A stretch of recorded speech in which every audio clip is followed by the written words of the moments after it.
College में इकट्ठे होते थे।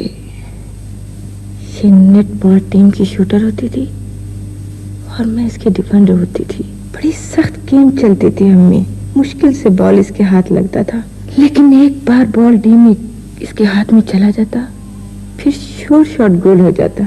मशहूर नावल नवीस, अफसाना निगार और ड्रामा निगार बानो कुद्सिया की आज 4वीं बरसी मनाई जा रही है।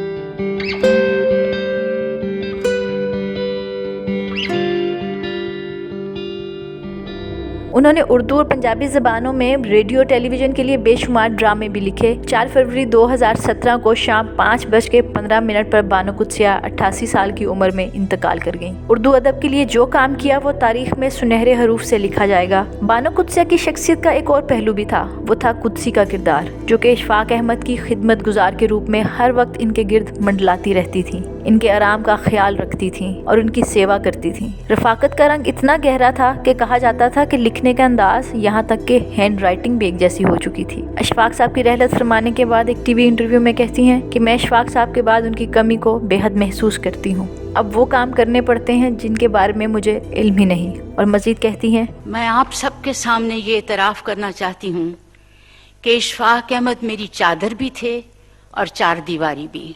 इशफाक अहमद ने मुझे लोगों के माबैन हमेशा इस तरह रखा जैसे वो हिजाब हूँ।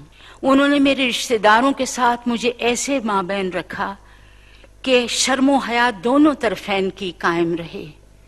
दोस्तों में और बही खाहों के दरमियान जब मैं होती, वो दरमियान में एक रेशमी पर्दा बन जाते। इशफाक अहमद के जाने के बाद मुझे कई बातें समझ आई हैं।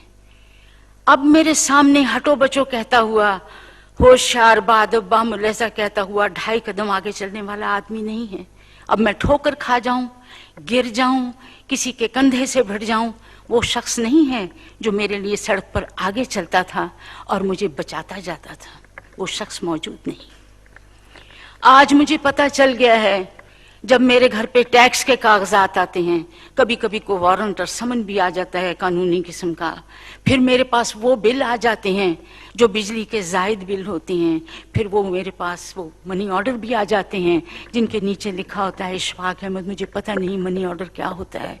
मैं पेइंग इन स्लिप्स नहीं जानती, मैं चेक लिखना नहीं जानती।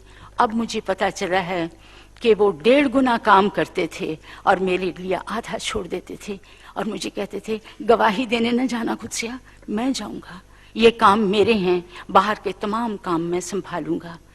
इस हिफाजत में रहने के बाद, इस चादर और चारदीवारी में रहने के बाद अब जिंदगी अचानक मेरे लिए बहुत मुश्किल हो गई है।